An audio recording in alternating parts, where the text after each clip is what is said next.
Learning Objective 3, Incorporating Themes. Themes are a crucial part of your curriculum strategy. While using themes, you can help tie together small pieces of information in a way that helps your children learn big things. Taking this step shows that you are planning ahead and offering structured activities. Having a curriculum can also help parents keep track of what their child is doing every day. Let's take a look at how you can incorporate various themes into your various centers in this next section. There is an amazing program which promotes quality within the area of childcare known as STARS. Star Quality recognizes childcare agencies meeting a higher standard of quality. Once qualified for this program, a childcare agency can achieve 1, 2, or 3 stars on their childcare report card. Each star shows that the childcare agency meets increasingly higher standards. In other words, the more stars an agency achieves, the better the quality of care it offers to children. What could be better to spark a child's imagination than to visit a real building? Within your curriculum, you can plan to visit a library, a fire station, or an oddly shaped building within your city or neighborhood. Plan to ask the children, what shape is that building? What shape are the windows? What shape in the door? Then ask probing questions to help them be aware of their surroundings. Call their attention to trees, cars, and other surroundings of the buildings. Once the children return to the classroom, you can prompt them to, for example, build the fire station that you just visited. Make sure you have the supplies which match their experience. If you are missing anything, encourage them to build it with the blocks. Opportunities for children to hook into the building are based on real-life experiences. The children connect with the structure and stories organically thread through the building process. A child building a grocery store is overheard saying, "Where's the pasta in this store? Pasta is my favorite food. The pasta should go next to the sauce." By using imagination and pretending to be in the structure, the builder is encouraged to think critically and make deliberate decisions about how this building is actually used. Children can be anything they want to be in dramatic play. You can have both structured and unstructured play. Unstructured play is where children have the freedom to choose their own planned scenarios and often create their own sets based on what is available to them. The living room couch might turn into a pirate ship, or a shoelace might become a stethoscope in a veterinarian office. Both have their challenges and advantages, and both should be included in early childhood. Structured play has a predetermined set and desired outcome. As a teacher, you can set up a scenario for the children to play into, such as setting up an airport, and the children then choose and assign roles from what is available and then work through problems that arise within the set. Another suggestion is to read a book to the children regarding a theme that they can replicate in your center. Prompt the children by asking questions about the nature of the subject. For instance, you may ask, "Why do people go to the doctor's office?" Or ask the child, "Have you ever been in the hospital?" This helps the child communicate their thoughts and recall stories to tell someone else. This helps children's strength language development. During unsure times, like a pandemic, children may be affected by these circumstances in various ways. Ways in which they may not be able to express their feelings. Watch the COVID-19 Inches puppet show in the next section. After watching it, think of ways your class may want to act out their feelings in a safe place with you. Research shows that sensory play builds nerve connections in the brain's pathways, which lead to the child's ability to complete more complex learning tasks. Sensory play supports language development, cognitive growth, fine and gross motor skills, problem-solving skills, and social interaction. Who says science can't be delicious as well as educational? Consider designing a cooking show for your up-and-coming cooks and bakers. Invite a parent volunteer or special guest to come in and make a pizza with the class. Depending on the setup, you can make pizza in an oven or create a no-bake pizza from an apple using peanut butter or cream cheese if you have allergies to plan around. Inviting someone else frees you up to help the children and monitor their progress. You may already know who could need the most support. Take your time with this one. You'll want to capture those memories all along the way.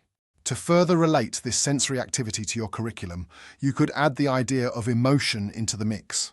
Have the children make pizza faces that express how they are feeling. Or create some pizzas in advance with different faces and allow them to mimic what has already been built.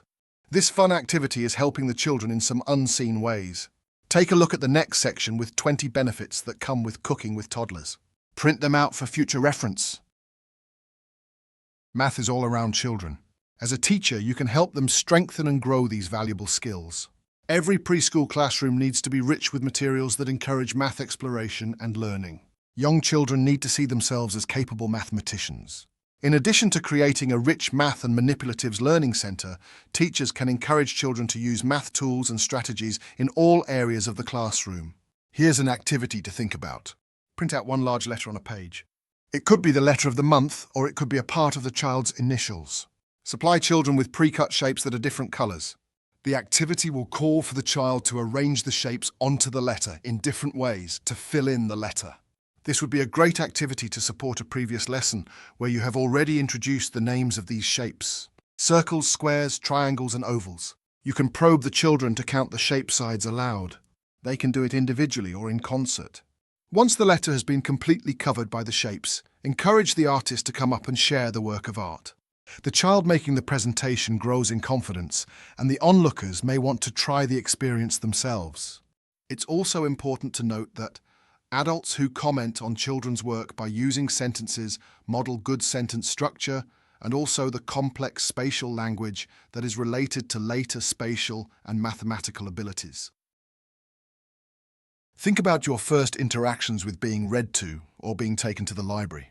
Many recall very magical experiences, especially if they encountered a powerful storyteller. There is no more important activity for preparing your child to succeed as a reader than reading aloud together. Fill your story times with a variety of books. Be consistent, be patient, and watch the magic work. Reading to your child is one of the most effective ways to build the language neural connections in his growing brain, as well as the strong base for his cognitive development. Children's reading vocabulary doesn't catch up to their listening vocabulary until about age 13. So by reading aloud to your older child, you can choose books written at a reading level 1 or 2 years above his current reading level. Keep on reading! Plan a book reading and then a family-style movie. Don't forget the popcorn. There are several activities you can do with film clips to prepare the class for a chapter book. One of the easiest ways to introduce the characters? This takes some homework on your part. Be sure the content is age-appropriate. Create a poster about the character. Each time a new character is introduced, add them to the poster. You can have clothing for that character in the creative play area, so the children can pretend to be in that character's shoes. You can make a PowerPoint to explore things a little deeper and bring out their meaning for the children. For instance, in Peter Pan there is a pirate ship. Create a presentation that is all about ships on the sea. Make sure photos of this can be seen in the block area, so the children can build on this with their imaginations. If the book is about birds, you can allow the children to look for birds on a nature walk, or think about the sounds mentioned in the book. Create a playlist of sounds for the listening library. You could also play the sounds during quiet time. Have fun and really work the elements of the book into their real life. Once the book is over, plan a family movie night inviting the children's families. You and your class will have lots to talk about when you return back to the classroom. You never want to sacrifice the skills and processes in either area when creating an arts integration or STEAM lesson. STEAM is an acronym for science, technology, engineering, art, and mathematics. Children get the opportunity to touch and see the world around them on a nature walk. Allow the class to collect different shaped pieces of nature, different sizes and tapestries. All of these variations can be found in everyday nature. The class can discuss the differences right in the middle of the nature walk. Here's a leaf.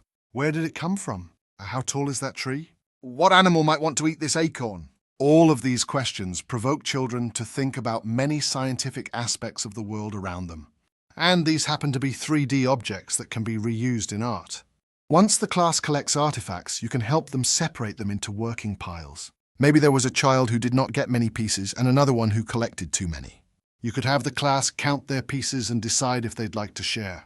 They are learning how to lean on others for help, math skills, that kindness counts, as well as how to recycle in order to not waste. Have paint supplies ready to decorate the object with paint.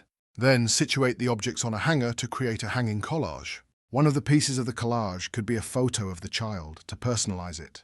Hang these in the classroom for the world to see. Children play to make sense of the world around them and to find meaning in an experience by connecting it to something already known. Through play, children express and expand their understanding of their experiences. Creating amazing learning spaces helps them thrive. When children choose to play, they are not thinking, now I am going to learn something from this activity. Yet their play creates powerful learning opportunities across all areas of development. Development and learning are complex and holistic, and yet skills across all developmental domains can be encouraged through play, including motor, cognitive, and social and emotional skills. Indeed, in playful experiences, children tap a breadth of skills at any one time. We hope you will incorporate some of the things you have learned today in your own center.